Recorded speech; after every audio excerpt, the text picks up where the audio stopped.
top of the afternoon to you. Happy St. Patrick's Day. I just wanted to do a little Dogman update. There's a lot of new sightings in the area where I'm from. Southern Wisconsin, northern Illinois, about 20 minutes north of me. I think I made a video about this. My memory's got so much going on.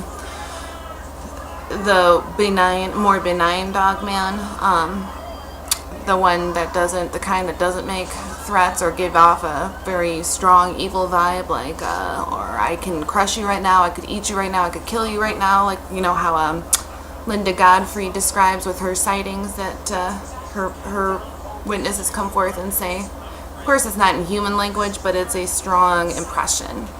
And these things are, as I've discussed before, there's a lot of strong evidence that suggests that they are the genetic manipulation.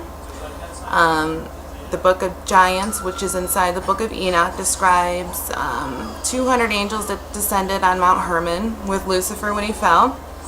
And it describes in detail how they perverted and corrupted the genetic lines of animals, fish, fowl, you know, everything that God had made.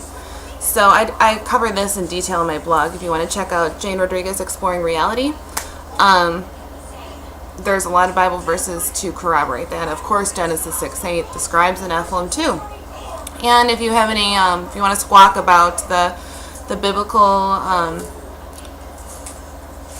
credentials that the Apocrypha, like Enoch, has, you could, I could tell you that Jesus Christ referenced the Book of Enoch a lot. So did the Old Testament and the Apostles. It's been used by Christ. So Christ is good enough for Christ. It's good enough for Jane, you know.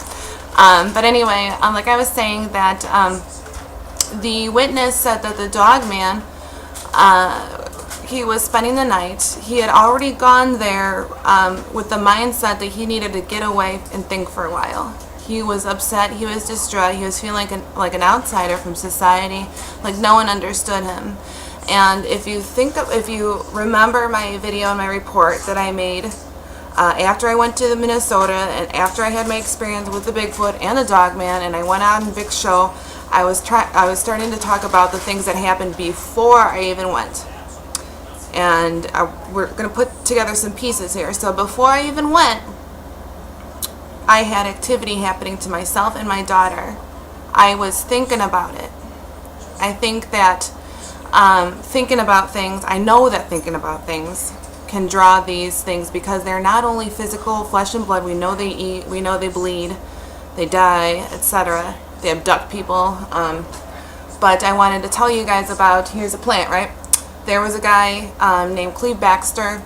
He invented the polygraph test. And what he did an experiment on plants, and he was able to repeat this. He used to hook up electrodes to plants, and then he would think about, like, I'm going to set fire to you, I'm going to hurt you, and the plants would read off a reaction. And he would be out of state and having these thoughts, and the plants would have a reaction that was an output on a graph. Okay, so then he did another thing. He thought about loving thoughts, like, oh, I'm going to water you, I'm going to talk to you, I love you, you know, and it had a completely different output. What we're dealing with these creatures are supernatural and they're physical. So I just want to make that correlation. Before I went to see him, you know, I was thinking about him. And then lo and behold, I had wood knocking outside my window. I mean, hundreds and hundreds of loud wood knocks. My daughter heard the samurai speak. I was talking to JC about that very topic. She had no idea I was texting him. And a half an hour later, she heard it. So I know that these things are aware. And it's just good to keep in mind for you people out there who may have a sensitivity for these things and who have encounters before. Just be careful to guard your mind, guard your thoughts, because they can read them. I think that they can, or at least that they, if not that, then they can overhear. I mean, they can perceive your conversations with other people. And I think that you do output a certain vibration, a frequency, just like plants do, and every other living thing on this planet, even non-living things, give off a resonant frequency. So we're conscious beings.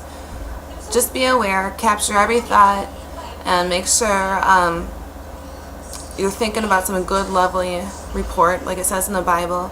And if you're afraid, the one thing that always works is calling out, pleading the blood of Christ.